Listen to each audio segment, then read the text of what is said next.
Good. What kind of watch is that, man? What is that? I like that. It's my father's Breitling. Looks like something Conor McGregor would wear. I feel like all he does is post pictures of his watch. Yeah, it's pretty cool. I wear it now.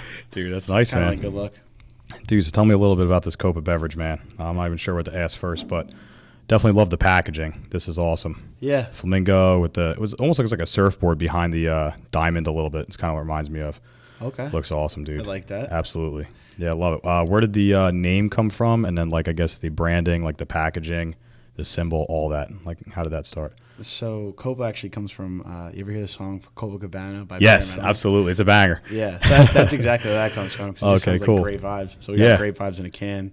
Dude, awesome, man. And then the design, I mean, the flamingo, I don't really think that's really Copacabana, but I love Scarface. And you ever see the flamingos in Yes, Scarface? dude. Yes, absolutely. Right. So That's a great movie. it's very 80s, very I love it. It is Miami, very 80s. Miami Vice vibes. Yeah. And yeah, naturally, if you turn the camera, you can see we got the Made in the USA. on the Amazing. bottom Where is here. it? Oh, okay. Oh, yeah. I love it Yeah. with the flags. Oh, that's awesome. Yeah, it's That's sick. huge. Yeah. That's huge. So sick. You got me thinking of Scarface. Yeah, that was a super long movie too, right? Isn't it like a 3-hour movie or something? It's nuts? definitely at least 2 hours. I actually for saw sure. that when I was away with the Army. Like, they let us roll in like a little TV set. Okay. And there was like 3 movies. One disc was like Scratch to Hell, and like one of the ones that worked was like, yeah, Scarface, and it was amazing. We watched that movie like 4 times. Yeah. So what's your role in like COPA? Like, how did you fall into this? Like, Truthfully, I have celiac disease, so you can't really eat gluten too much, stuff like that. So Okay. when I was younger, or obviously I was not of age, off the record. sure. I was of Officially, age. Yeah, not drinking. But yeah, when I was in high school, I was Tracking. I was drinking just hard alcohol, and it's all good and fun until you're so hammered, and so I wasn't really the type of kid that ever drank beer. And then one day we were supposed to meet this group of girls at the beach. Okay. This was recently, probably like 2 summers ago, and we're running late, and we go in the fridge, and there was no White Claw, there was no Twisted Teas, there was nothing in there. So I was like, oh boy, we can't go past the beach that's by my house to go to the liquor store to get stuff and then come back. Yeah, it's a journey. Yeah, it was tough. So all we had at the time was a handle of tequila, and then my sister was on a health kick, drinking like organic juice and stuff of that nature. But she was buying it by the gallon. Like, she was drinking, it was ridiculous. So I took her juice. She doesn't eat all that juice. No, definitely not. And we just made a mixed drink, and it's phenomenal. And we got absolutely hammered. And then the next morning we woke up and we felt fine because of all like the vitamins. No sugar too, Yeah. right? You're not really. Well, there's no artificial sugars. Fruit naturally has sugar. Sure, in it. of course. So I mean, Gotcha, man. But yeah, one can is it's a 9% alcohol. It's only 110 calories, which is hype. Amazing. And, That's There's crazy. about 6 grams of sugar, and the sugar comes from the natural agave. Like you said, the fruits. Okay, got you, agave. Awesome. Yeah, it's really good. I know I've had like a few of these so far. Is this how it's going to look when it hits like release date? Yeah, like, so in like a 4-pack? Yeah, it'll be a 4-pack. Gotcha. You it'll can't be- miss that. I mean, you can see the symbol and everything on the front. Yep. Yeah, it'll be priced differently in different states because different states have different tax levels, Right, different excise sure. tax. But we actually just sold 5 pallets of it down to the state of Florida, so that's pretty exciting. So So from what I understand, it's going to be New Jersey and Florida, right? Those are the 2 states to find it in from the release? initially, yeah. Okay, initially. Definitely Gotcha. initially. Some of my distributors are already talking about moving into North Carolina. Awesome. over Yeah, those there. are all the right states to have this. You Right. track what I'm saying, yeah. Up and down the coast. Yeah. And then an East emerging Coast. market that if we could get into, would be great. Would be New York, which is tough. Okay. And then Texas. And if you can do good in Texas, you're good anywhere. Sure. But yeah. How did this go with like? So I know for a while, what was like probably the biggest struggle? Was it the tequila issue Yeah. with Mexico? So Yeah. can you go into that a little bit, like, because I don't have any knowledge on So this at all. So tequila only comes from Mexico. Okay. You could make tequila here in the States, but you can't call it tequila. It's like a legality thing. Interesting. Kind of like, you know how champagne only comes from that little region in France. If it's not Right, from there, okay. it's just sparkling wine. Right. So Interesting. it's very similar. And if you get tequila in America, you have to call it like agave nectar or agave spirit, which the end consumer has no idea what that is. Sure. So you gotta spend the money and go through all the barriers in order to Get the real stuff. right. Okay. So it took us a little over 10 months to get accepted by Mexico's Board of International Affairs. Jeez. And but now we're moving and shaking, and it's full throttle. Wow. Yeah, it's awesome, man. I'm excited. Hey, cheers, by the way, man. This stuff's good. Yeah, I'm going to have some right now. Yeah, like I said, I've had a few of these, and everyone that I know has had one, like, has loved it because it's, like, very easy to drink. It's very good. And like you said, there's, like, no sugar, like 6 grams of sugar, and it's 9%. So it like, you know, you have 2 of them, you're kind of on a ride a little bit. Oh, yeah, I feel it loose, definitely. Yeah, it's good stuff. I love it. Yeah. When is the like, when are you planning on releasing this, do you think? So there's 5 pallets of it going down to Florida this upcoming week. Oh, this coming week? Yeah. Wow, okay. They're looking to get it in Total Wine and Spirits, ABC Liquors. Awesome. And then the Marriott Hotel and Resort chain, they're looking to incorporate it from Jacksonville down to Miami in like all of their hotels. Wow. That's huge. Yeah, it could be massive. That's I'm huge. very excited about that. How about, is Jersey going to see this soon, or that's Yeah, going to be, or is like the test state kind of Florida for right now, well, right? no, Florida just all the product right now is sitting in Missouri because for freight purposes, it's much cheaper to ship shit around from Missouri to Florida, from Missouri to Jersey, versus Jersey to Florida because that route has so much more demand going back and forth. So the cost is just through the roof from for if it would be stored in Florida. But I have some meetings this week. Hopefully it'll go over well, and hopefully we'll have COPA here in New Jersey in the next couple of weeks over here. So great. So definitely by like next summer then, because you'll have the end of the summer, then the whole off season ramped up, and then it'll probably be on shelves around here in a good couple of weeks. As long as this week goes well, I don't see there's no reason it shouldn't be on shelves. Like you said, you got meetings and stuff first, so there's a little bit of and where are you looking to get push into for New Jersey? Like, is it kind of the same thing? ABC Liquors, all that? Well, ABC Liquors is more of a Florida thing. Over here would be Spirits, Buy Right, stuff like that. Okay, gotcha. Little mom and pop shops. The crazy thing is that a lot of liquor stores, all the owners own more than one liquor store. If it's a family-owned liquor store, really, typically these people own 10, 12 liquor stores. Oh, I didn't know that. Yeah, all along the state, some geographic location. But yeah, it's really cool. I finally got my solicitor's permit. That took forever to get in the state of New Jersey. We got 2 guys that are going to be selling in Florida. Still working on the model of pay structure and how we're going to do all that. But yeah, finally got my solicitor's permit here, so that's great. So we could actually legally sell in New Jersey. Awesome. So that's why there's a couple of big meetings this week that I got to knock out of the park. Yeah, sure. I'm sure you will, man. Very likable guy. Yeah. I can imagine. So is Kyle Malloy one of those 2 guys that's down south? Yeah. Okay, cool. Yep. So he's spearheading Florida, totally, right? And you're kind of frontlining the New Jersey. He's spearheading the southwest section of Florida. Okay. He's going to be down there, and then I have another guy that we went to high school with on the East Coast. He's going to be doing some work with us as well. And then I'm trying to structure some deals with distributors to help aid the volume that we could provide for the area. Gotcha. Because I think once this stuff is on shelves and people try it, it's going to go really quick, and I don't want there to be like a supply issue, right? Yeah, like trying to get that out to those stores. A supply issue for the demand, and you know, I believe that people on the team, they could do a lot of work and they can get a lot of stuff done, but there's only so much you could do. You need the infrastructure behind it to cover a whole state. I mean, Florida's huge. Florida's massive. And then Jersey over here. I mean, I just have my solicitor's permit to have the meetings I need to have. But I have another kid that I went to college with. He's going to be doing sales around here in the near future soon. Okay. Too. So now, is everybody that has hands on this, like people you grew up with, like kids you trust, or is there a lot of outside help? Even just from the beginning stages. Like, did you have a lot of other people in on this? No. Okay. It's all family, friends. Wow, nice. Relatives to some degree, kids I went to school with. Okay. Yeah.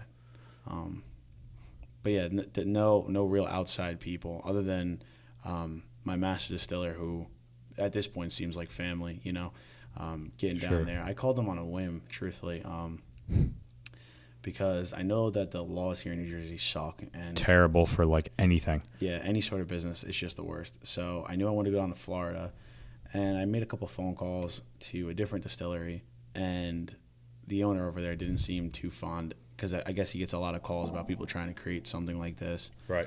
But I guess he didn't realize understand how serious I was about it. And then finally, I reached out to Mr. Tom's at Mr. Tom's Spirits in Cape Coral. Or he's in Fort Myers, but my uncle lived in Cape Coral, so I figured it could be nice. And he was all about it. And I ended up flying down there December 1st of 2020. 2020 or 2021? Dude, I don't even know. Yeah. Might be last year. Time blurs. But but yeah, and it went really well. He loved the liquid, and ever since then, it's been a sprint. Yeah, this has been awesome. Yeah, that COPA, I guess you'd call that COPA party. Where we have that, fun. or the pig roast, you know? Yeah, that was a blast. Yeah, I just can. It's a good time. Yeah, see how everybody was loving it, man. It was awesome. Yeah. Yeah, definitely strong. And just like the one, this is like the flavor, right? This is just what it is right now, right? It's Okay, one cool. flavor blend. It's like a mixed. How much different, or how many different things are in this as far as like the fruits go, or like what you use? So it's a blend of 4 different citrus juices. Okay. It's really pretty funny.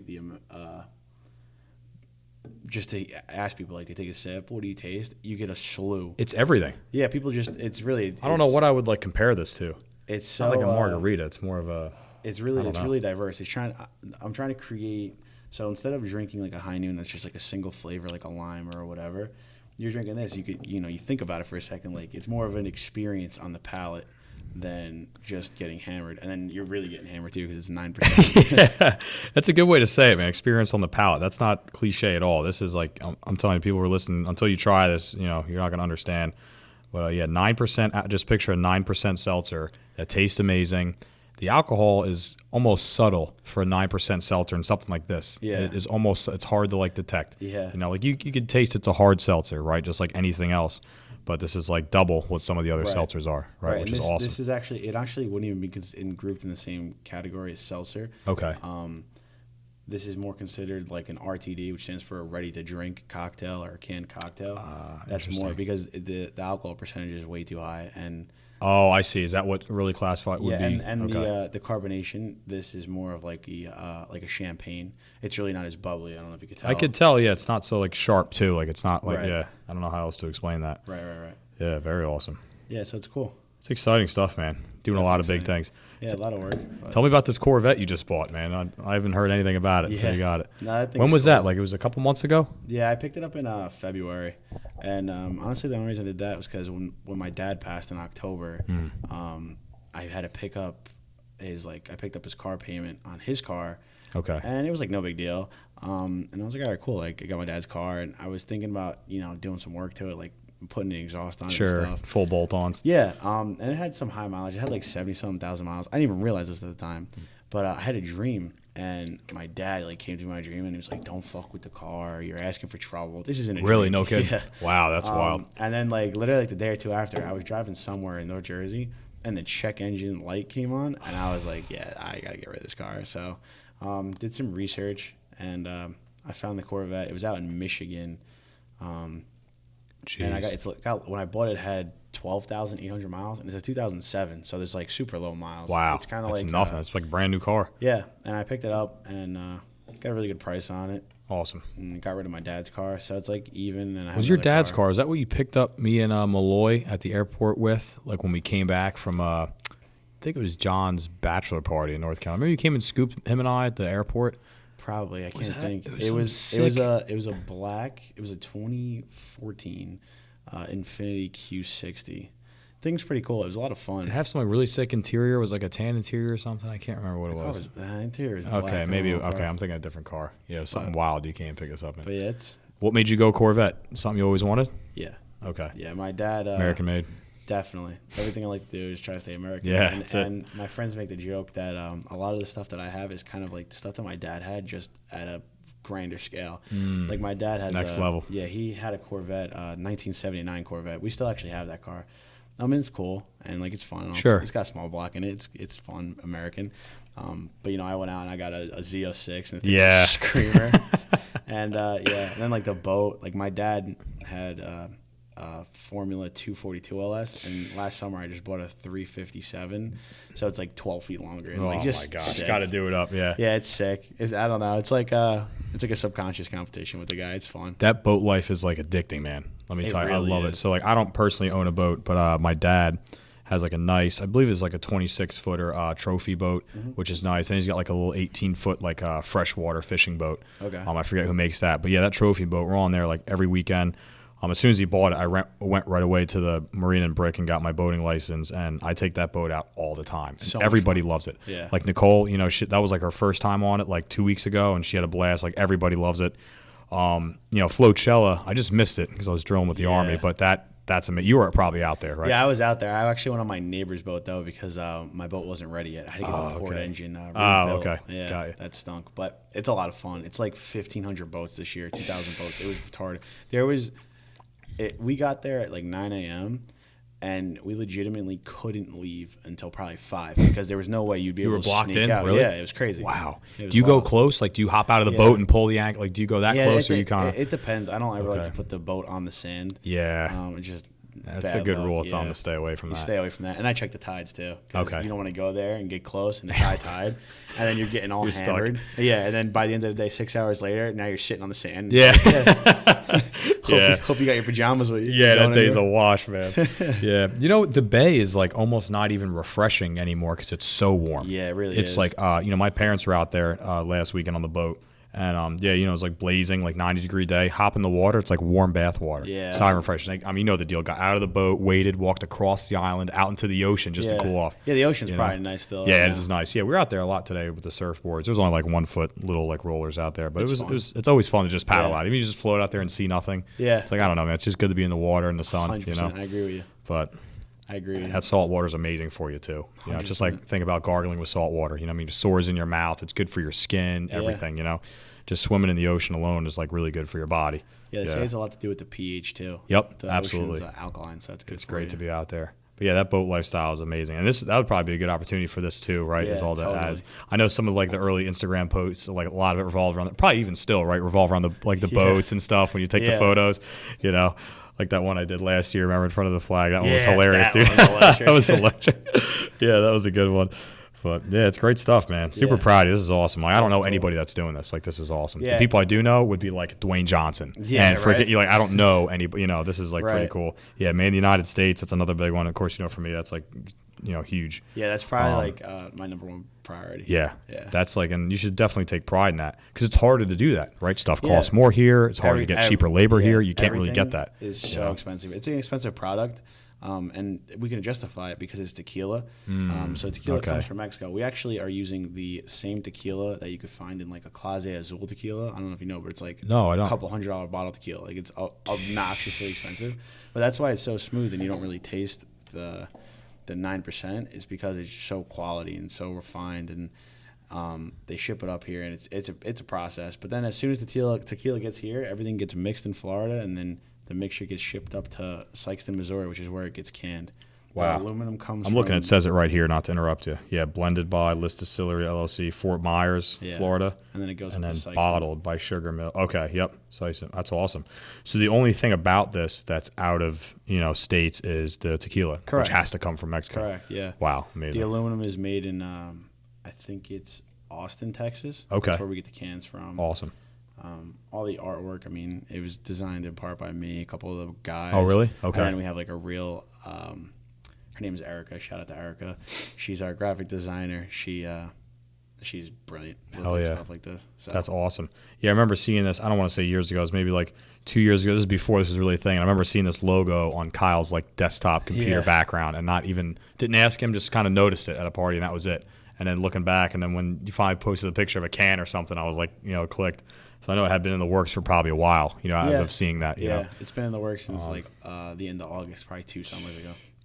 Jeez, that's awesome. All right, so like you said, this is going to be the packaging for this, right? 4 can boxes, most likely. Are you going to go up from there, do you think? Or like, no, I think we're going to introduce more flavors, though. Okay. Maybe this time next year.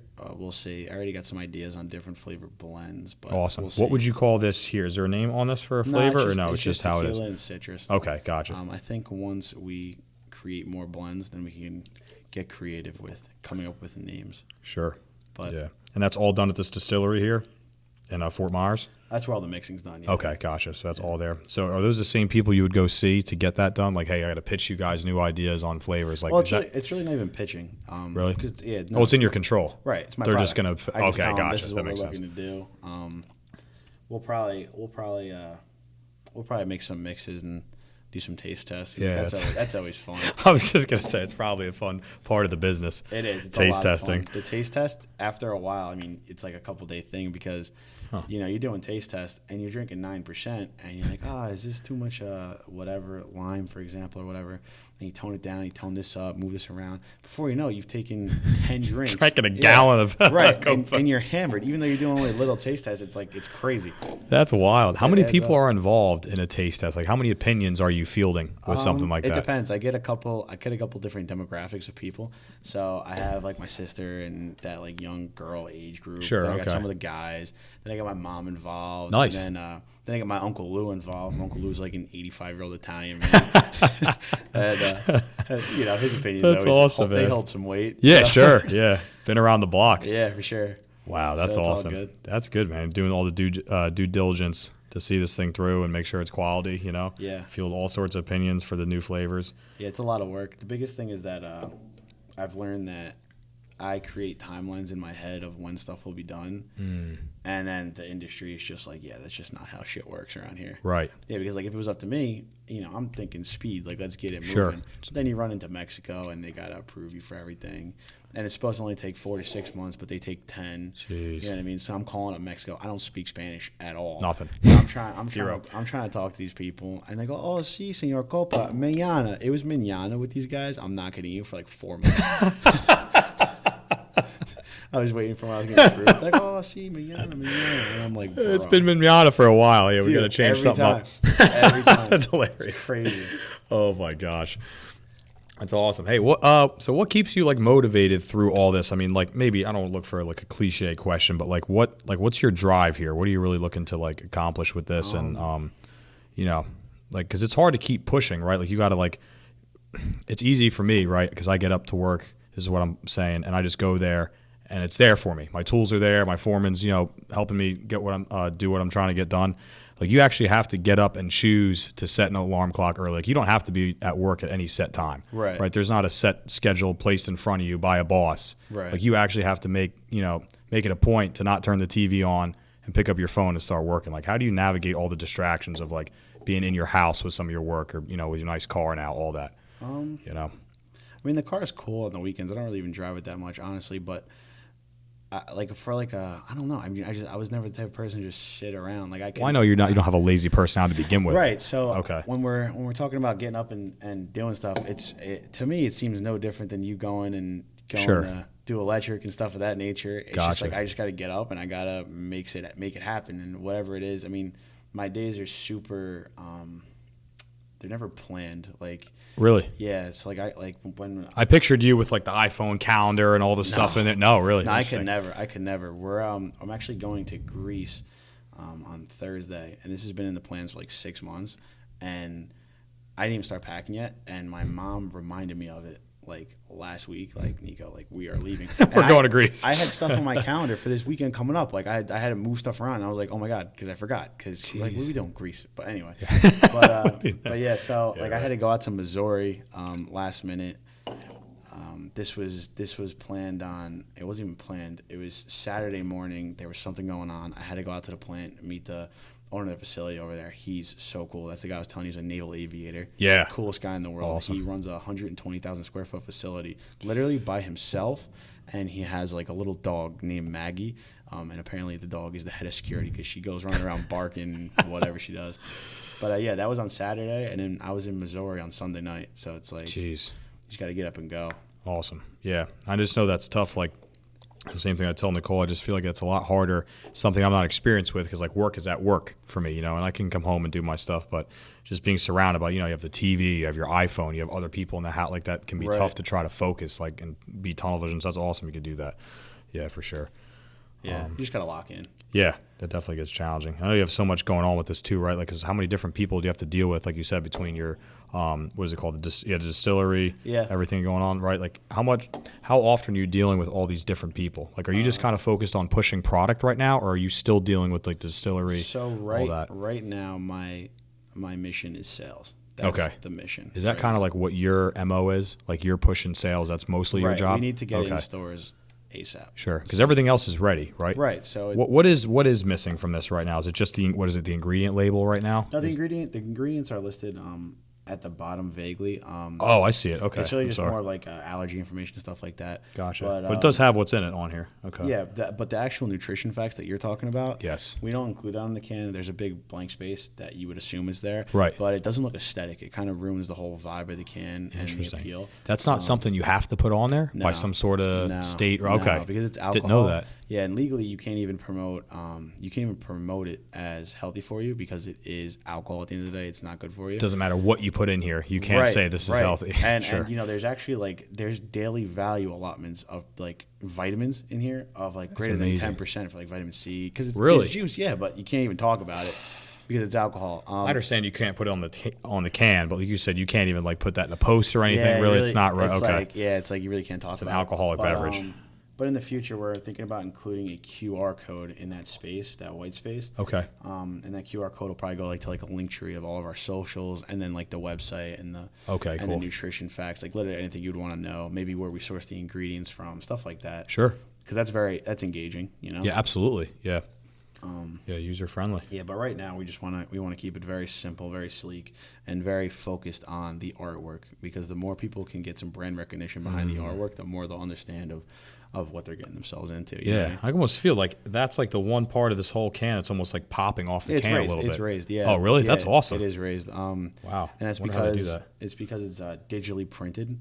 Okay. So they legitimately just print directly onto the aluminum, and obviously there's a lot of colors within the can. So sure, I see that. There's layers involved, and the more layers you have, you'll start to feel it kind of raised. Okay. My master distiller is making jokes. He's like, yeah, now like blind people will know that they're COPA. They'll be reading COPA in Braille soon. Yeah, bro. right. That'll be the next step, maybe. I don't know. You're doing everything else. Jeez. Yeah, it's a lot of work. It's fun. But no, that is really cool. And I love that this is something that obviously alcohol is alcohol, right? There's no way to spin that any other way. Right. But the fact that what else you put in here, you know, is mostly like healthy stuff. Like you said, that's amazing. If we could make it healthy, I was even talking to one of the largest vitamin suppliers in the country. The hell out of here. And I was trying to make like a concentrate vitamin liquid that was tasteless. And I was going to throw it in there. Just to try to ramp up the vitamins? Right. Like just super vitamin. Free chicken, bro. Let's get it. But like, because, you know, it's already... Because it's already expensive, might as well make it even more like cool and better for you. But we would have really got sued heavy apparently. Cause, really? Why is that? Because you can't fortify, it's the word, an alcoholic beverage with vitamins because you can't confuse the consumer that it's healthy for you. I don't know. It's That's crazy. It's ridiculous. Even if you didn't advertise that it was, they still don't even want you to supercharge anything. It's ridiculous because there's a seltzer company. I think it's called Vizzy. If I'm not wrong, but they talk about how they got vitamin C in their product, and I don't know why I was getting a hard time, but they said the only reason they got away with it is because the vitamin C comes from like the acai berry or whatever the hell they got in there. So I don't know. I don't know. Interesting. The FDA. There's probably so much more research to be done because there's a loophole for everything. There is a loophole. You probably have to read your brains out online to try to figure out how you could do something like that. And those bigger companies, I mean, they got nothing but resources and cash. And probably paying people. I mean, who the heck knows? You know, so, not to make assumptions, but that's usually how this game goes. Totally. You know, politics are everywhere, corruption's everywhere. So but it's just really just me and a couple of guys, and we're figuring it out. That's awesome, man. That statement right there is enough for me to want to like support everything you're doing. You know, that's how it should be. You know, local business and not just you know, what kills me is like everyone preaches like support local business, but like some of them aren't really that great, right? And I'm a huge proprietor of like supporting local businesses. Like I will, before I order anything on Amazon, I'm going to see if it's at the local surf shop. I'm going to see if it's here on the island or whatever. You know, it's not just that you're, you know, support local business, quote unquote. It's that like it's an amazing product. Like it's high alcohol, it's good for you. The packaging's amazing, the branding's amazing, the mission's cool. Everything's made in the United States. Like it's in 2 great states. You know, Florida's like as America as it gets. Yeah, you know, DeSantis and everything else going on there. Yeah, you ain't kidding. But you know, and then here, like I said, now more than ever, we need, you know, some type, because everybody's consuming alcohol, right? Everybody, they're just going to do it. So now more than ever, we need one that's like not so terrible and loaded with sugar, like you said, it's going to make you hungover. Yeah. And especially now with how the obesity issue in the country. I know we're going to touch on that a little bit, probably ruffle some feathers, but that's what I'm best at. Yeah, it's pretty crazy. You know, we could spiral anywhere with this, but I think what irks me more than anything is the like everyone's beautiful movement thing that's going on, body positivity / whatever the hell. Yeah. I think it's dangerous. You know, I think like, well, first of all, if everything's beautiful, then nothing is. Right? Because if every single thing is, it loses meaning. It doesn't mean anything anymore. Like, because everybody is, right?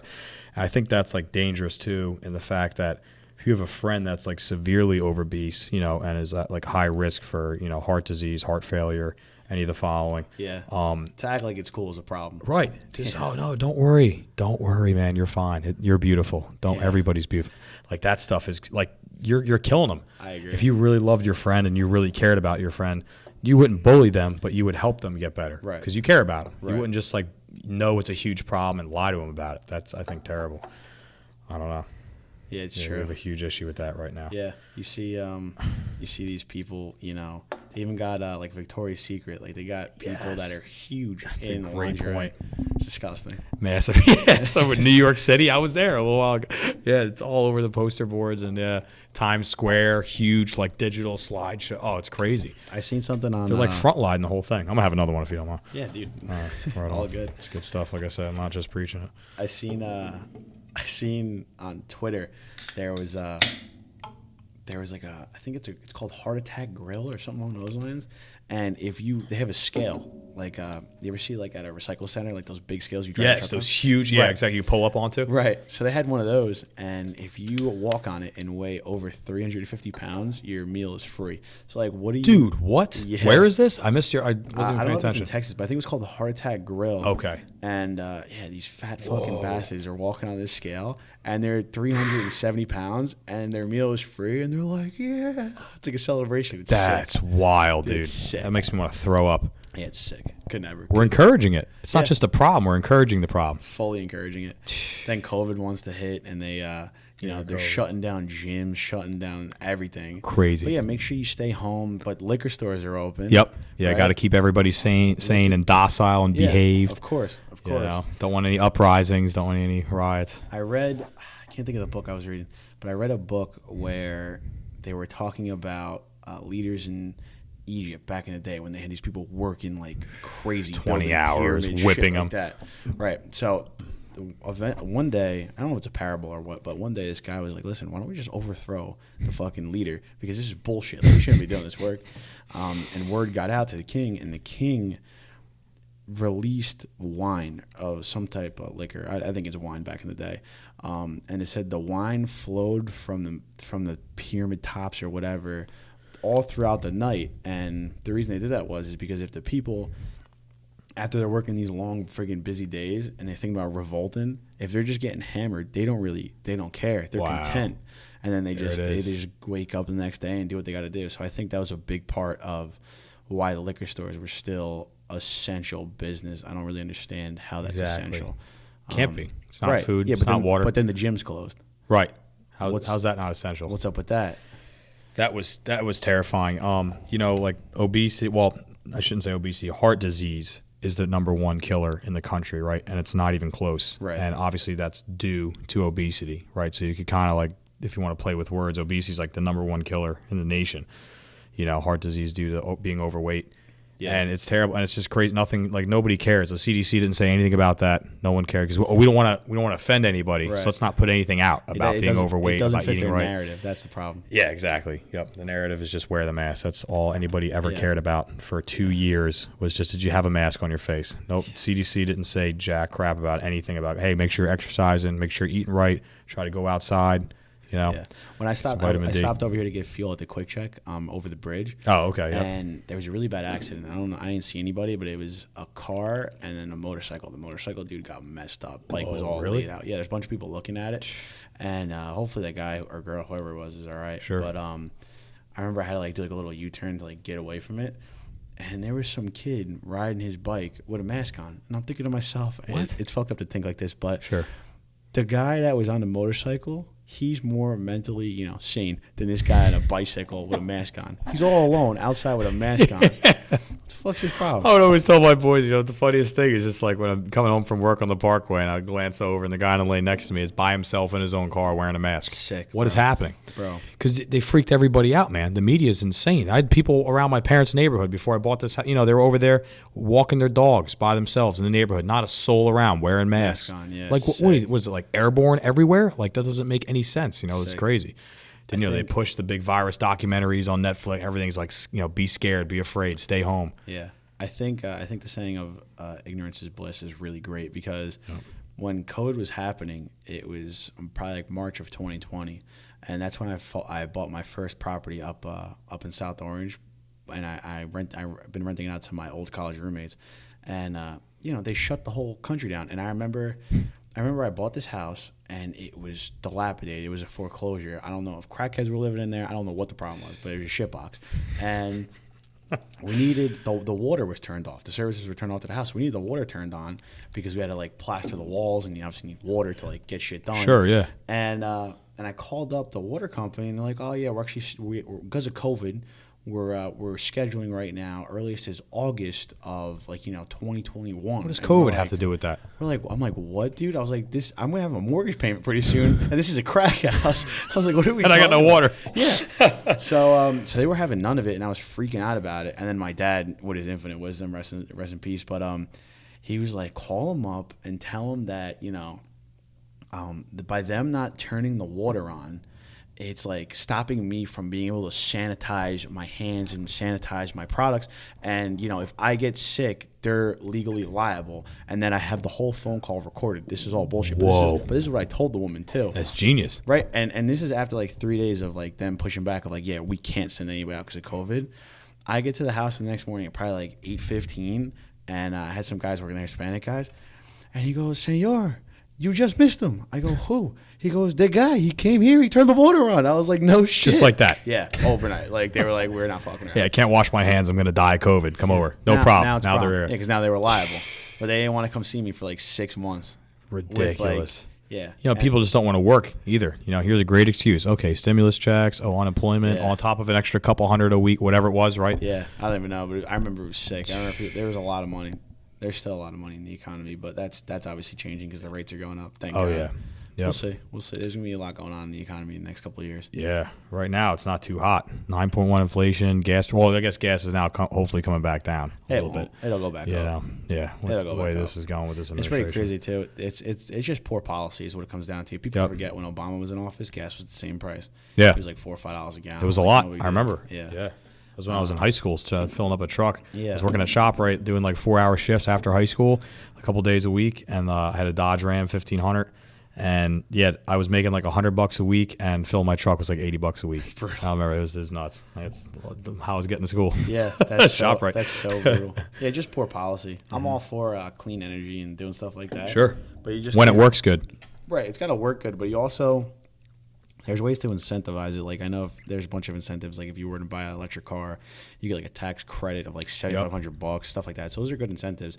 But to cut off the main bloodline of the economy, which is the gasoline, the combustion engine, you're crazy. That's it's huge. just not going to work. And we're not ready for that. Yeah. We're not even fully ready to completely convert over to electric cars. Like Right. Elon Musk, I love him, man. Yeah. I love him. Yeah, he's like a hero. He's a savage, right? Absolute beast. So Tesla's like killing it. Now I'm going to go away from Tesla.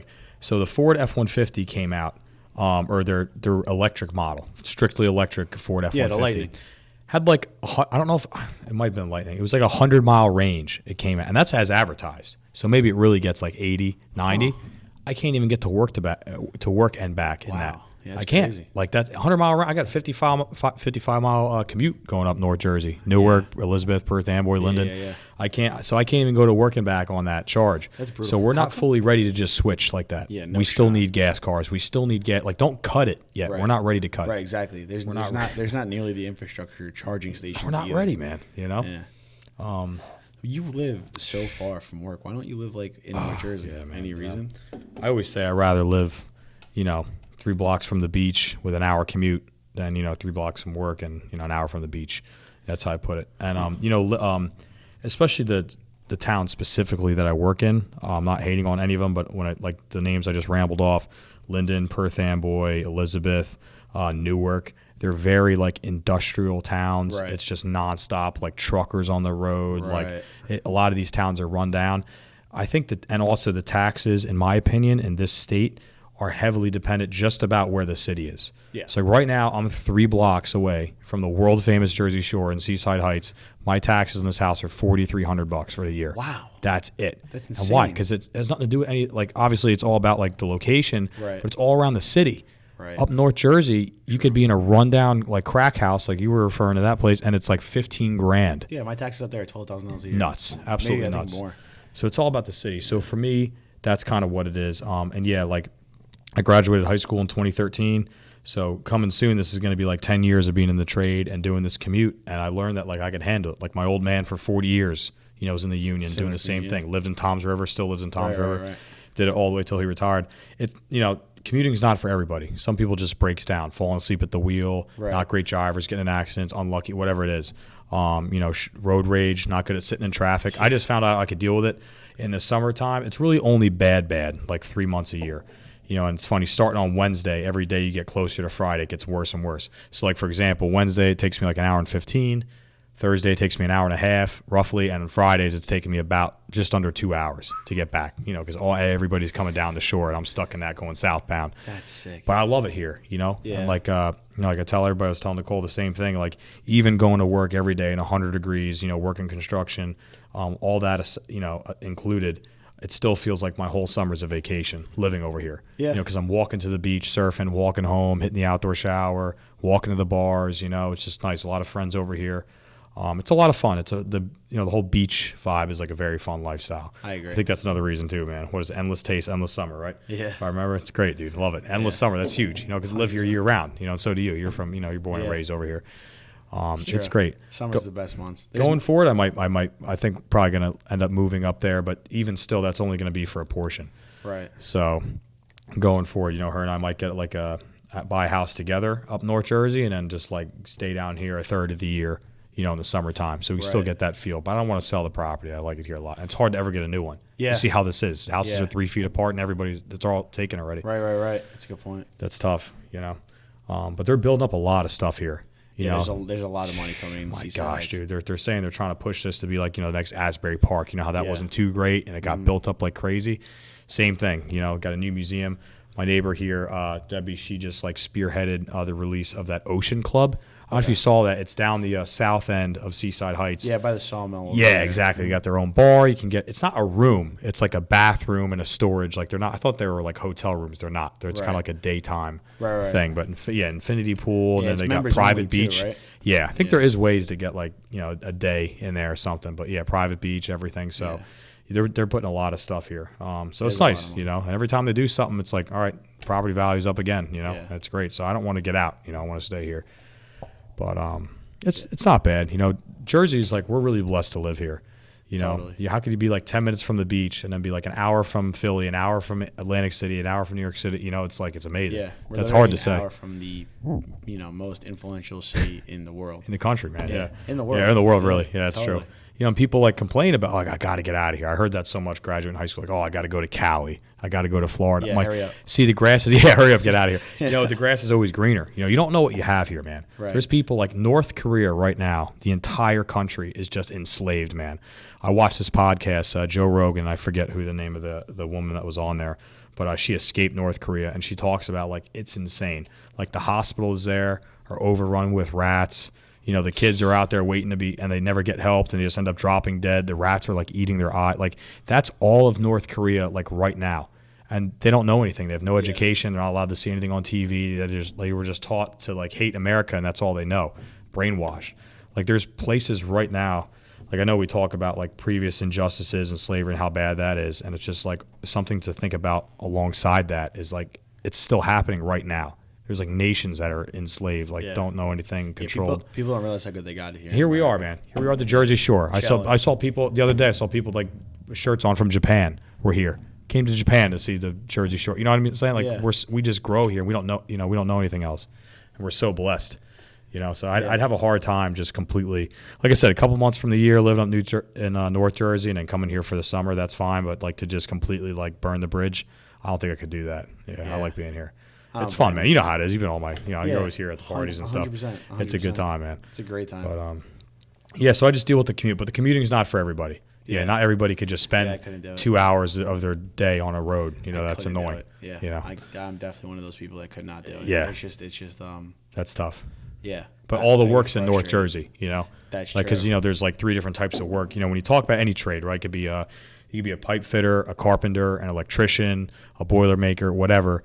you have like residential, commercial, and industrial. Right, so residential is obvious, right? That's like, apartment complexes, houses. You're just doing fans and light switches. And then commercial, you have like your hospitals, your gyms, all that. And then when you get into industrial, that's like oil refineries, substations, power plants. Those are those huge, like right now I'm in the APM terminals, and those are those massive cranes that extend over the water and pick up those big crates off the ships that come here and stuff like that. So it's like big work. Yeah, we like maintenance those. We're doing lights there right now, which are like these 150-foot metal poles that like the lifts are insane. We're on these man lifts that go up like 180 feet in the air, and we're servicing these huge lights that we got to lower down by crane. It's like, so industrial is like the big heavy duty side of the trade. Like I said, it's involving heavy machinery, crane, operating lifts. It's cool. So I enjoy that. But my point of saying that is all that work is North Jersey. What's getting built right now in Central Jersey and South, it's all up in Newark, Linden, Elizabeth, those industrial towns that are booming. Ports, the ports, exactly. That's the big one.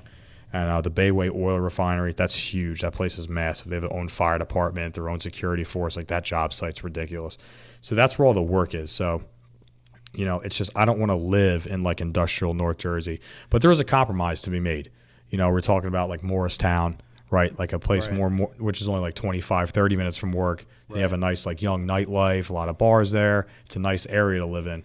What if you got yourself like a little apartment in Jersey City? I was looking at apartments, over there. And they rent this place out. That's kind of what I was looking at. Yeah, or something. Just because the reason I personally can't do the 2-hour commute or whatever it is, is just because that I feel like I could use my time way more differently. And you're a high value man yourself. Sure. And I just can't put a value on. That's right. Because what's your time worth too? Right. Driving an hour there, because that's like the no traffic time. It's an hour there, and then you got 2 hours home. Yep. Even call it like on average 2.5 hours of commuting. Daily. If you carry that out over 2, how much 3 of your years, life is spent on the road? It's tough, like you said. You have to value your time and use it the best you can. I try to like use that time to listen to podcasts. Try to get like not just like jam out to some stupid song. Like try to learn something on the ride. Totally. Make phone calls. This is the time to catch up with people, right? Because you're stuck in the car. Right. I try to like use that time. You're right, because it gets tough. You're just kind of stuck there, and you're like, man, this is a waste of my life right now. Sitting behind this Honda Civic, going nowhere on Parkway South. It's so frustrating. It's tough, man. Yeah, that's tough. So nothing bothers me more than I see because you get even if you're down here, you get caught in shore traffic. It doesn't matter. Like if you're you could be on the Parkway from like whatever. Red Bank down, you're stuck. Done. Yeah. It sucks because the Parkway would usually be a pretty nice ride. Right. It's all beautifully paved. Like the Garden State Parkway is beautiful. Yeah, I love the Garden State Parkway at night. It's probably my favorite road to drive on. Oh my gosh, dude, you're just cruising. You know, and there's like in the last 3 years, there's never been like much for speed traps or anything. It's like few in between. Cruising. And but yeah, then you're sitting in this traffic, and then like it just seems like luck has it. Every time I look up, you'll see like a helicopter going overhead, and you just gotta wonder, first of all, what the hell does this guy know that I don't know? And man, does he have it good? He don't gotta wait in traffic or nothing. I know. I was talking about buying a chopper. A lot of money though. That's tough. It'd be so sick one day. Yeah. Hey, it's coming, man. COPA's coming. We're gonna have the COPA copter coming. Rush. Yeah, it's gonna take me into work. That'd be sick. I know a guy. I'll be flying right over Newark, bro. Land at Newark Airport, and then we'll take an Uber 5 minutes to work. We'll just drop you right off in those lifts. Yeah. Better have the flamingo on the side of it. I ain't getting in it. 100%. Yeah, that'd be amazing. It's hilarious. Oh, dude, speaking of that, we're talking about planes and everything else. Dude, have you seen the new Top Gun movie? This just hit me now. I really haven't. I don't watch movies much. I don't watch TV much. I'm not a big movie guy, and I think again, back to COVID, shut a lot of that down, right? That just fell out of theaters, never got back into it. Right. But this, Tom Cruise, I'm like a huge fan of Tom Cruise, man. He's probably like my top 3 or 5 favorite actors ever. He's just killing it. Yeah, I know the concept of the movie. And 60 years old, still a stud, still sick. ripped up, It's so absolute sick. Beast. And I'm almost jealous you haven't seen it, but that's phenomenal. I actually saw it 2 times. Wow, yeah, really? I took my parents to see it after I had already seen it. Sick. And a phenomenal movie. But yeah, just talk about the planes made me think about it. I recently, like I said, I don't watch movies or TV much at all. But the other day I was smoking cigars with my buddy, and we're in the garage. My garage got like a nice little setup with a TV and stuff. Yeah. And, so you have the tiling too, right? Not to interrupt you. I've seen it. That's awesome where the vet is. Yeah, and I got and he threw on John Wick. I don't know if you've ever seen John Wick. Amazing. All 3. Dude, sick movie. And we watched the first one, and I was like, bro, throw the second one. And roll right into it. Dude, I watched 6 hours of John Wick. I watched all 3 of them. I had to. Badass too, right? Yeah, and when John Wick 4 comes out, he showed me a trailer for that. I don't know when it's coming out, but I could promise you I'm there. Yeah. Did you see the third? I know you saw the first 2 in one night. You saw the third some later time? I watched, the same night. We watched John Wick from, not kidding you, like you saw all 3? Yeah, 7 p.m. to like 3 o'clock in the morning. John Wick. That's awesome, bro. I was locked in. You're ready to go shoot something after that much, God. bro. I was Forget walking about around it. the house like, I need to put a gun in the kitchen. I need to put a gun here. It's got to be here underneath the table. I think it's the second or third, right? His tux is like bulletproof, right? Like he's pulling up his coat and hiding behind it and shooting. Yeah. Amazing. Yeah, Keanu Reeves. Yeah, he's I haven't done one yet. I've been buying gear for it and like looking into it and watching videos. But he does 3-gun competitions, which I don't know if you know what those are. So you have your pistol on your hip. You'll be holding a shot or a AR, and then your shotgun will be staged somewhere in the course. So you'll go there and you'll shoot like 3 silicone bodies with your AR, reload, shoot a couple more like barrels or something, drop the AR. Then as you're moving, you take out your handgun and you're shooting like a bunch of different things. Again, it could just be targets, metal dings, or whatever those things are. Then you holster that. Then you run up to where the shotgun stage and you blast a bunch of things. And whatever it is, it could be, the course could be set however it is by the place you are, any which way. And it's timed. And he actually is like a huge advocate. He does those 3-gun contests all the time. There's videos of him on YouTube. You could just type in Keanu Reeves 3-gun and his competitions. So he's a real life badass, and he could do all that. Speaking of guns, what do you think about how Jersey, you can conceal carry? You just got to put in the paperwork. And I've been trying to find out a lot about this. This is something I didn't even talk to you about like before this, but I did want to discuss this. It's hard to find out. So what it looks like as of right now is you go to a place that offers the course. Right. You have to take that safety course, show you could hit. I don't know I think it might be like 50 meters. It's something like that. So yeah, it's like. Do you know what it is? It's like 25 yards, and it's like a bunch of rounds too. So there's a bunch of different stipulations, but shooters down in. Where is Shooters? Love Shooters. Yeah. I got my 308 from them. Little Egg Harbor? Egg Harbor down there. Egg Harbor Township, something like that. So instead of the class being 4 hours, a lot of places you call it a 4-hour course, and then you got to hit targets at like 25 yards, like and a bunch of rounds too. Like it's crazy. You got to shoot like 100 rounds and only miss like 5% or like something stupid. And something cops can't even do. But anyway. Yeah, right. And they offer a course for an hour, so it's sick. And then you got to put like they tell you to bring like 50 rounds and. Then you got to hit some targets at like 10, 15 yards, 20 yards. It's like much more realistic. And then you pass that, you put all your paperwork in, and if you don't get your license in 60 days and you don't hear back from 60 days, you could legally just carry. That's my understanding of it anyway. Wow. Okay. Yeah. I love Shooters. Yeah. Purchased 2 firearms from them. They're amazing. Yeah. Definitely shout out to them. They're really cool, smooth process. I got that. And I want to jump back to this concealed carry, but that 308 I have, I think you've seen it hanging on my wall. Yeah. It's like I call that like the pocket cannon because that thing's insane. That thing's smaller than like an M4, and M4 is 5.56, and it's 308. And it's funny. Thank God we have these patriots, in some of these offices in New Jersey that found a way around this. But the barrel's technically too short. It's chambered in too high caliber, all this. But because it has a pistol brace, you know what a pistol brace is? Yeah. It has like a slot. And for the people that don't know, it sits on your forearm, and then you tighten this Velcro strap. Yeah. And it's supposed to be a pistol brace. They throw it on this 308 made by Troy Industries with a foregrip and everything. Red dot sight, feathered barrel. And it's like called, and literally on the side of it, engraved, Troy Industries other firearm. Right. It's classified as an other firearm. So thank God for these Patriots. I can get around this stuff. Yeah, by just throwing a pistol brace on something. I got the Mossberg, the Shockwave. Amazing. Yeah, I know exactly what that is. It's got like the little. It's not like a pistol grip, but it's kind of like a. I don't know, looks like a musket or some shit. Sure. But it's short as could be. Yeah, and that's great for coming around corners. I always tell the call, like, someone comes to rob this house, going to be the worst day in their life. God. They don't even know what they're in for. So true. It's so true. Yeah, the victim bemes the victor, man. Yeah, it's I really feel like I'm like a small arms dealer in my house. Absolutely, dude. Yeah, you want to be scarier than the thing that scares you. It's true. That's what I always say. But but back to what you're saying. Yeah, and then you have to take it's like $100. You take a course with the weapon that you want to concealed carry, like. The serial numbered weapon you want to carry. You take that course. Yeah, you gotta qualify. You got to show that you're competent with the exact firearm. Absolutely, and it's good to hear that shooters. I don't want to say like lets up on the regulations because obviously you want to be super well trained and competent in what you're using, But you got to understand, like if it's a concealed carry, it's probably not gonna be some nice big like 9mm. You're probably gonna be carrying like a little 380 or a pocket pistol, right? Especially if you're just going out to dinner. They make a bunch of small 9mm. That's hard. What did you say? 25 yards? That's it was sick. Something like that. It's kind of hard to hit that many like. That you need to be something that's totally unnecessary. Like you need to be unnecessarily good with that firearm. Right. Yeah. Where was that last? I should have talked to you about this beforehand. That last school shooting, that recent one. It was where I don't know what state it was even in. I saw an article about it. And I read about it. And I forget the state. It was where there was a school shooter, and obviously the cops arrived, and there was like 1 or 2 rounds sent their way, and they just took cover for the rest of the time. Well, that guy was still shooting.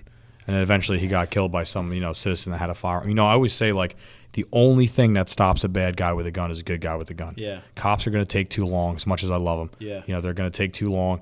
What are you going to do? Yeah. You're going to post signs? And the problem with when you talk about gun laws, who follows laws? Like law-abiding citizens, right? Good people. Since when do criminals follow laws? Right. So the only thing you're doing with, when you make gun laws even worse and even stricter is you're taking guns out of law-abiding citizens. Criminals are still getting them. When do criminals follow laws? Gun laws don't change anything. It's so true. For serious. So that's the worst part about it. It's so true. It might be a hot take, but I think that everybody over the age of 18 legally should carry a firearm. Absolutely. Could you imagine? What's going to happen? Yeah. You're going to go in and you're not even going to touch a 7-Eleven because there's going to be the clerk and the guy stacking potato chips on the shelf and the guy mopping the floors, and they're all going to be armed. Yeah. What are you going to do anywhere? You can't do anything. It shuts it down. Yeah. You know what I mean? Or maybe not, maybe 21, but it should be but something it should reasonable. be a requirement that you need to have a firearm on you. Absolutely. And even if you don't want to go that far, you can at least say, okay, we need our teachers. Hey, if you want to be a teacher, if you're not comfortable, that's fine. But if you want to, please come take this course, come learn, come train. Right. It's sponsored by the state, whatever, anything. It should be a requirement. We need something, man. It should be a requirement. I don't care if you put a cop in front of every high school, if you're National Guard, I don't care what it is. There needs to be something so this doesn't happen. And the answer is not to just lay down and go cry and just hope. Hope is for the weak.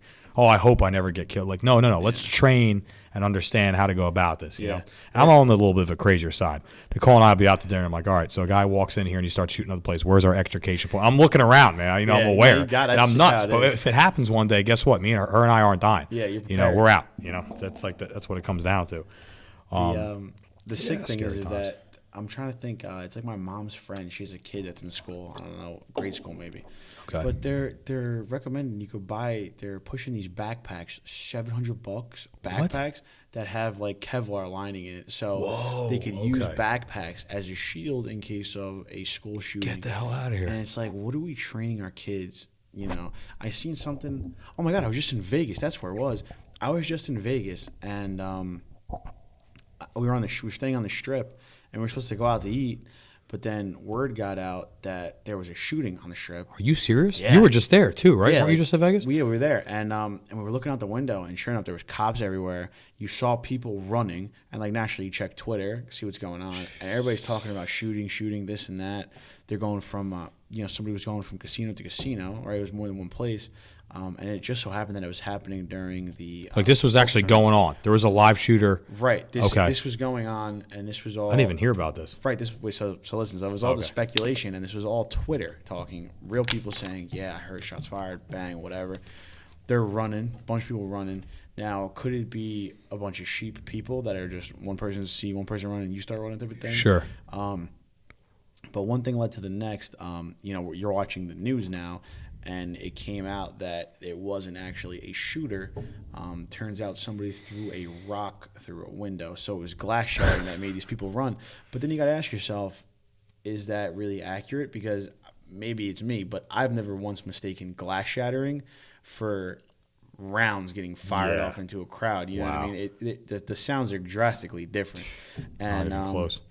I don't know. Could it be an economic thing, like the state or whatever, the city of Las Vegas, they don't want to say, there's a mass shooting here once again, like the Mandalay Bay thing, because then it would stop people from going to the Strip, which is their whole economy.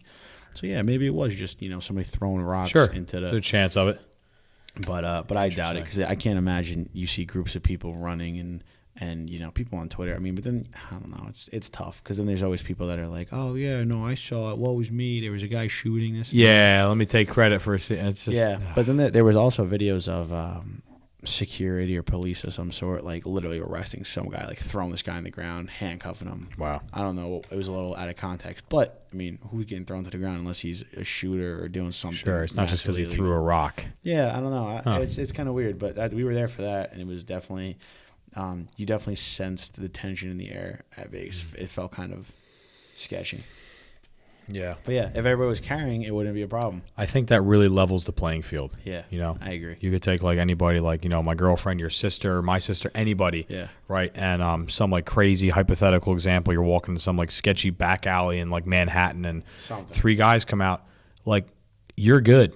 You have a weapon. You have a handgun on you. Right. Like, you're all right. And maybe they do too, but you're not just going to lay down and take whatever's coming to you. You are armed and deadly, and you're trained. You have to train too, right? You don't just hand everybody a gun. Right. It's like, let's go to the range. Like my dad, it should be a requirement. At 10 years old, I got my hunting license, had a shotgun in the tree stand, taking me to the range, doing, and I just happen to be fortunate. I came up that way. My dad brought me up that way, Yeah, you're not going to be the victim in any situation. Yeah. You know what I mean? You're armed. You're there. You know what I mean? I think that's super important. Yeah, again, like I'm going to reiterate, like the only thing that stops a bad guy with a gun is a good guy with a gun. That's it. No one's stopping a bad guy with a gun when they don't have one. It's just not happening. It's true. Everybody sits around and bitches and blames the president. Yeah, they don't nowadays. Right, exactly. Not anymore. Yeah. No, everything's perfect now. Yeah, inflation's insane. Gas is insane. Yeah. We're looking weak in front of multiple nations. No problem. Yeah. Everything's fine. Just sit there. It's like that meme. What's that dog sitting on the chair with everything on fire? Yeah. It's like, everything's fine. This is fine. It's disgusting. It's embarrassing. It's scary, but I think that's super necessary, and that would make all this, not just New Jersey, I'm going to say the entire country safer when everybody could carry. Yeah, well, if you have your concealed carry license, I actually have my concealed carry license in Florida. Awesome.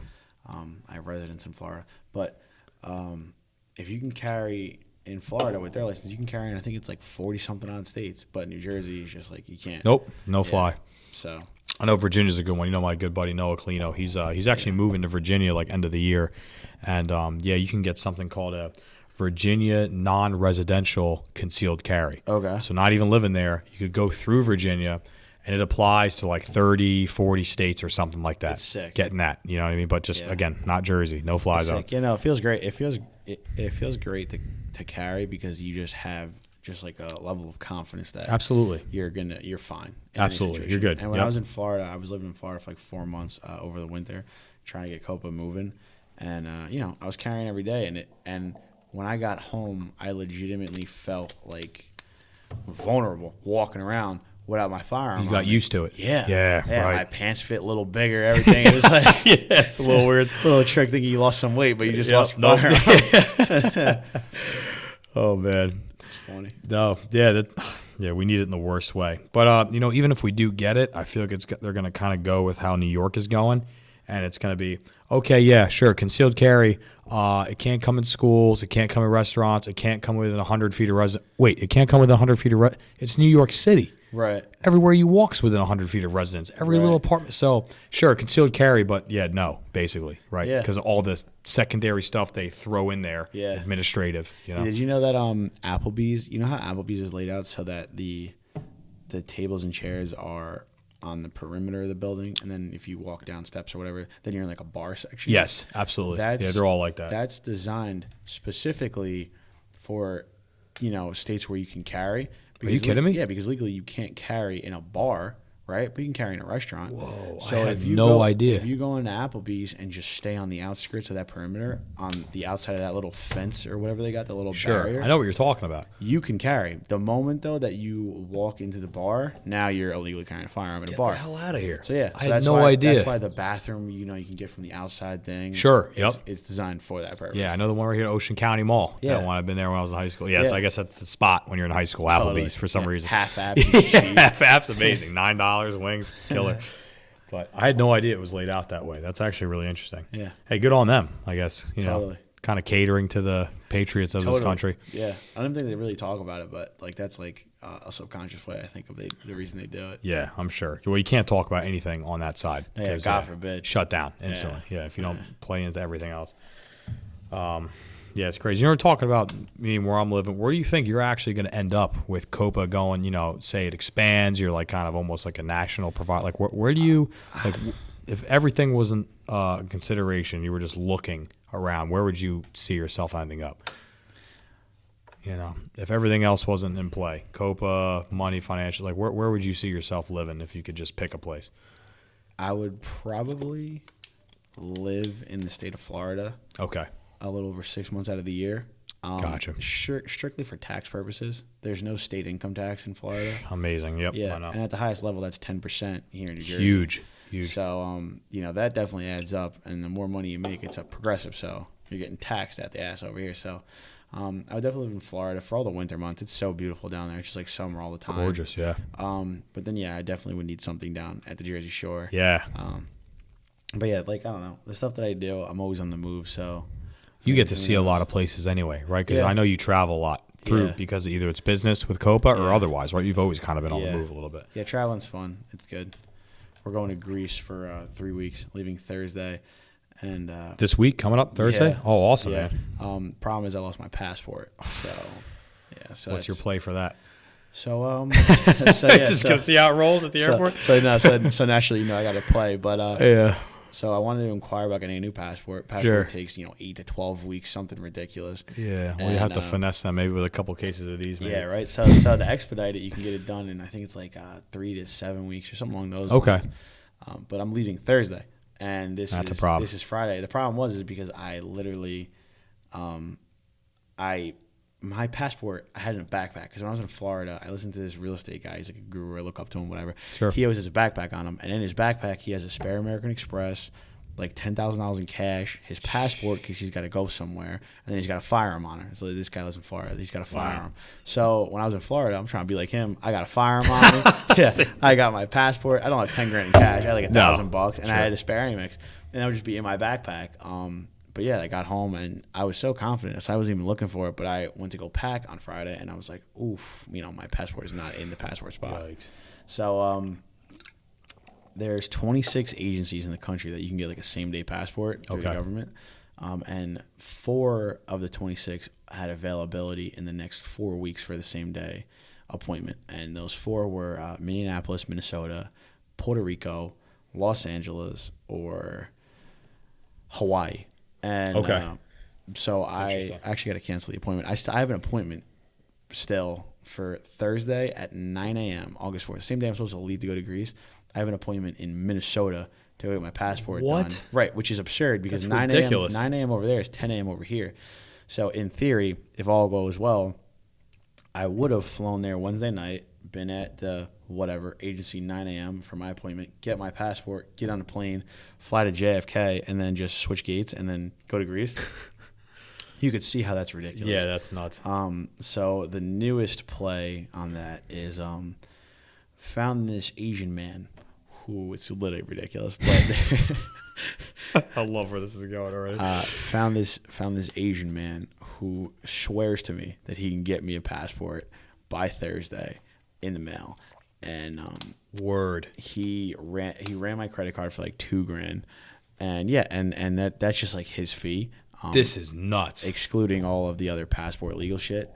But I had to mail him Saturday morning. I was at the post office. I had to put like all like my birth certificate, like all kinds of personal shit in a sealed post office envelope, and then I went FedEx, same day express mail, whatever that is, and sent it over to this Chinese guy and the Chinese or whatever he is, the Asian man. Sure.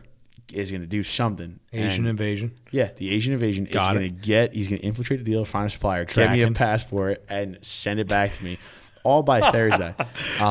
Is your family tracking? This is how you're getting on vacation? Yeah, so I don't really know how it's going to work out, but I got high hopes.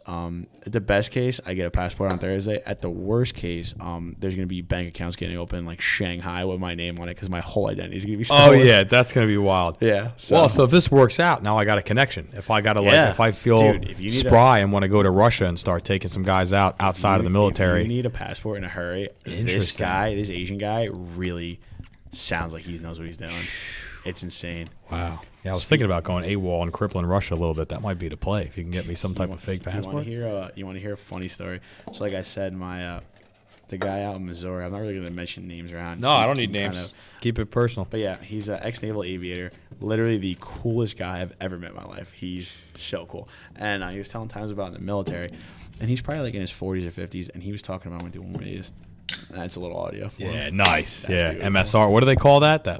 Just like whatever noise. that is. Yeah. Yeah. That all those weirdos do on stream. Yeah, those are psychopaths. But Anyway. But yeah, this guy, ex-naval aviator, he's talking about how he won't get old and die in a wheelchair. He's talking about how he made a pact with his other guys that were in service in the day that when they get to be like 70-something years old, they're gonna go off the coast of Somalia and just go kill pirates and go out in a blaze. That's nuts. And I'm like, what? And he's dead serious too. I believe it. He has a whole plan. He's gonna get like a sailboat. They're gonna go out there and act like drunk old Americans, walking around. And here come these pirates gonna come up and run up on them, and they're just gonna come around and just pop, pop, pop, pop. Amazing, just dude. lay out pirates. Love that. Great. It's literally and he was so serious. He was talking about like different type of incendiary rounds and Willie Pete's and Yep.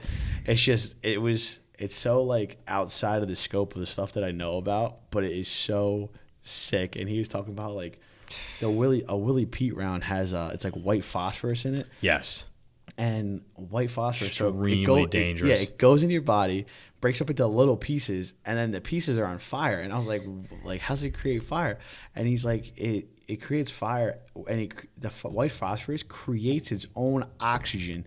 And he was like, the only way you can get the Willie Pete out of you and like survive is if your Master Chief is there and he's got a Bowie knife, which I imagine is like what this looks like, and he like digs it out of your chest. So now imagine you getting hit with a Willie Pete round. Oh. And the only way you're gonna survive is if you get stabbed With a Bowie knife. Right. That's your answer. And get it digged out of your chest. If not, you're dead. That's a rough That's look. your answer. Yeah, you know what? I'm a big proprietor of knives, man, of secondaries. Yeah. They don't run out of ammo. Yeah. So if you got the distance, if you got the range, or I guess the closure, really, right? If you got the closure and you got the guts, you can do a lot. I think so. Bayonets are great. Yeah, I'm huge on knives. Yeah, I got everything. I got throwing knives. Yeah, I'm a big fan of them. Dude, I'm just picturing that in my head now. That's unbelievable. Yeah, he wants to go kill Somalian pirates. That's a nice retirement. Yeah. He's 70 years old. This guy's get in insane. shape and roll out there. He's so cool. He was talking about another thing he was saying. He was saying that, he's a naval aviator. So when they're training, they're in like a simulation. Okay. And they're flying, whatever, some kind of plane around Sure. in a simulation. And he's like, it's such a high stress situation. You're trying to fly this thing. Like, you're locked into the simulation. It feels real. And then he's like, you got your whatever sergeant right behind you. And he's Standing, watching you. He's screaming at you with a cup of coffee, a thing of chewing tobacco in his mouth, and he's eating an onion sandwich, just like yelling at you. It's hard to get in the zone with that in the background. God. This Oh my guy's gosh. just chewing you apart. He said this guy, his commander, whatever the position was, his last name was Payne, and they would call him House of Pain. And he said this guy had veins on his neck and everything that were so big you could rappel down them. That's how jacked up this guy was. He was so cool. He was so fired up and talking about. I mean, I talk to him probably 3 times a week. And, without a doubt. Really? You keep in touch with him good? Yeah, Nice. definitely. We always get off the topic of COPA and business and always Sure. talk about whatever. Dude, those are the best relationships to have, man. Yeah. We talk about boating. He thinks I'm an asshole, wanting to race boats. Sure. He was telling me, he's like, you want to go out there? You want to race boats? He goes, I'll send you over to the West Coast, whatever, San Francisco. He goes, I'll get you out on the boats over there with the Navy. He's like, you go out there, you'll jump waves, you'll break your back, you'll never want to go on a boat again.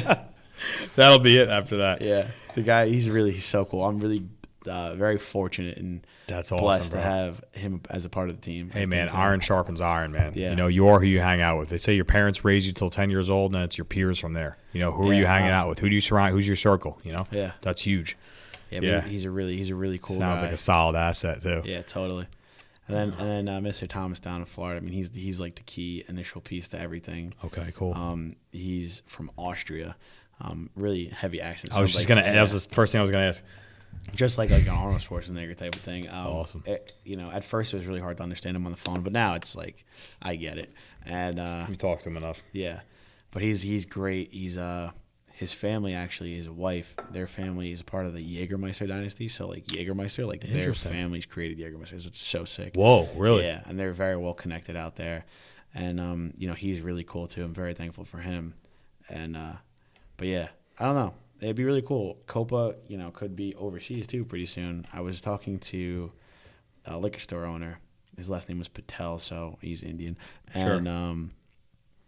He was saying that his brother-in-law out in India is trying to get High Noon, but can't for legal reasons, whatever it is. Huh. But he was wondering if I can get COPA out to India. And I was like, I don't know, I'll look into it. He's like, yeah. He's like, because if you can, he's like, we will definitely sell a bunch of it. I don't really know the economic situation of India. I don't know anything about India. But I do know that there is 1.7 billion people in the country, which There is an insane ridiculous. amount of people. Right. They're packed in like sardines. In there. Right. So naturally, you for gotta sure. think. I mean, some of them got to like tequila, right? Some of them got to party a little bit, yeah, right? right. Come Not on, just all over there, ride motorcycles and 2-lane roads. dicking around, following no sort of structure. Just I'm in India. What do you do? I'm nothing. I'm a telemarketer. I'm telling you, I know. It's so funny, but it's like it's so ignorant but hilarious at the same time to just view the rest of the world as like a third world country to America. I know it's tough to say that, but it's just like I don't know. It's the mindset we get, and again, like we're just blessed. Yeah, we're blessed to be born here. Yeah, and that's where like, you see these people like flying American flags from their pickup trucks and wearing these like 9-line apparel shirts, and maybe people almost consider it's like getting cringy. Well, it's like, man, just like so proud to be here. Mm-hmm. Like it's like, what are your chances of being born in the United States with citizenship in a good family in a great state? Like, dude, we hit the lottery here. You know, it's amazing. So I'm very proud of that. It's so true. It's an amazing country, and I don't care who's president. What the administration is, what the state of the world is in, recession, not recession. Like, very proud to be here, man. America's got the strongest military, great, usually a great economy. I mean, totally, it's a great country to be a part. Everything comes from here, dude. We lead everything. Yeah, I mean, you could look at something stupid like TikTok. Like everything comes from the United States and then influences the entire world. Yeah, it's true. It's true. But even in recession and the ups and downs of the economy, America, there's always the opportunity to succeed and create wealth. And I think that's fucking beautiful. Yep. People are willing to die to get here. People are dying across the border, just leaving kids behind just to try to send money home. It's unbelievable. And you got China, and China's got all their little National Bank of China. Everything's controlled by China. And people have no freedom over there. People actually they have negative interest rates in banks over there. So you have to pay money to keep your money in a bank over there. That's why there's a lot of Chinese people that take their wealth and come buy property in America so they can get citizenship. It's terrible over there. Did you see, I don't know if it was Nike shoes or like the iPhone manufacturer or whatever it was, but they started putting suicide nets outside for the second and third store because they were working these people to death for no money. And you could say, oh, yeah, we'll just leave. You're free. Well, people can't just do that. There's nothing else out there, dude. So they had to put people. So many people are jumping out of buildings. Something about China. I'm going to, of course, do like my little military take, but China is hoping we go to war with Russia right now, right? Because I know we have like everything we get is from China. We have this insane trade deal, but even still, China still hates us. It's weird, right? We have everything we get is from China. All their like income is from the United States. We have this massive trade deal with China. They still hate us, right? So they're praying to God that we go to war with Russia so they could sneak in. What China doesn't realize, and they don't look at history, is like the United States has rarely fought a war on anything less than. They don't think we could handle a war on two fronts. Right, being at war with Russia and then handling China invading. But if they look, we've rarely had a war on 3 fronts or less. A lot of it has to do with our Navy, man. Our Navy is bigger and more powerful than the next 12 nations combined. You can't get near us. And air superiority. It doesn't matter what war we're in. We might be struggling for a little bit on the ground. Like, we are destroying everything in the air. Yeah. These new F-22 pilot, like these fighters we have, it's amazing. We have like 198 of them, and we're making a new one like every other day. China has like 12. Like, it's insane. Yeah. Like, the United States is like ridiculously powerful. Yeah. Again, regardless of who's in charge. What's your thoughts about how we pulled out of Iran and stuff like that and leaving all of our shit behind? Yeah, I think it's terrible. It shouldn't have been done that way. There should have been more notice. The way they're talking about how, we just had to rapidly pull out. Got guys leaving their own gear behind. Forget about the tanks and the helicopter and all the stuff we left them to now use against us. Yeah. But people, like, it was so last minute notice, apparently. People leaving their own personal gear behind, couldn't even grab. Like, there's no way it had to go that way. Like you couldn't give them confidential notice, like like there's no way it had to be that way. It's gotten so bad with as far as stolen gear. There's something called the AT-4. It's an anti-armor shoulder-fired rocket launcher. It's a missile launcher. It's a one-and-done thing that we're using in training. So basically, it's like an $18,000 rocket. You shoulder-mounted, you shoot it, you could take out a tank with it. It penetrates like 14 inches of like hardened steel, and then the thing's like done. It's a one-and-done thing, right? And like there's like 2 people on an infantry squad that would carry that. They couldn't even though that thing's used up, it could never be used for anything again. They stopped even just leaving those around because the Taliban is using those to make like mortar tubes and shooting mortar rounds. Like they're smart people, dude. Yeah. They're terrible, but they learned to write the little garbage bag, dude. Oh my gosh, dude. The IEDs everywhere. Like resourceful is the best word for them. Yeah. They know what they're doing. So you can't even leave those around. Then we go and we leave helicopters, tanks. What are you, nuts? That's insane. Yeah. So yeah, my take is that was a horrible play. I don't care if you believe we should be in Iraq or Afghanistan or not. Like if you want to leave, that's fine. Like we got to pull out of there the right way. Yeah. You don't just give them all our technology and all our armory and stuff. There's a million better ways to do that. Yeah, I agree. Scary. Yeah, really scary that we just like no consideration, nothing. So I want to circle back to the obesity. Yeah, thing. Please, dude. I actually was about to browse. Some dude were like on the same wavelength, man. I wanted to bring that back up. So circling back to that, this is also a hot take. You said you had what was it? Not a conspiracy theory, but what was your? I got a hot take. Yeah, hot take. And the hot take is that you see these people morbidly obese, all out of shape. Yes. And structuring parking lots at shopping centers and stuff like that. There's handicap spots, and they're always nice and right up front. Yep, real close. And those are they should be for people that have serious problems and maybe are really old. Sure. Whatever, make their life a little bit easier, more convenient to get inside. But in my opinion, if you are morbidly obese and super out of shape, and this is coming from a guy that's not really ripped up, and sure. you know what I mean, just being observant and being real about it. If you're over a certain weight on like a scale and you're just really fucking out of shape, you should get a special ticket on your license plate. So and these parking spots for your special ticket, they shouldn't be at the front of the parking lot. They should be all the way at the fucking back, maybe even a parking lot over. Free cardio. Right. And you should have to walk. You want to go to the Cheesecake Factory? You want to go to Dairy Queen? Well, listen, 3 nights a week? Yeah. You want to go to Dairy Queen? Well, you got to park at friggin' Salad Works and walk from Salad Works over to Dairy Queen. Oh, this is great, man. You should run for president. Yeah, right. That'd be a hot take. People would not be a fan of that. No, you're right. You probably wouldn't win you know with what? that. You'll really get your steps in, and you watch how people check that little Apple Watch you got. Probably got 10,000 steps. And either people have a heart attack on the way from Salad Works to Dairy Queen as they're walking, or they'll get in shape. One of the two, man. You know what I'm saying? Yeah, I don't know anything outside of this one statement, and I really wish I looked more into this before we had this, but how time goes, busy man. Japan has some sort of like obesity tax. Somehow, I don't know how they look at that, how they assess people, your lifestyle, just a simple scale, like you said. But Japan 100% has a tax on people that are overweight.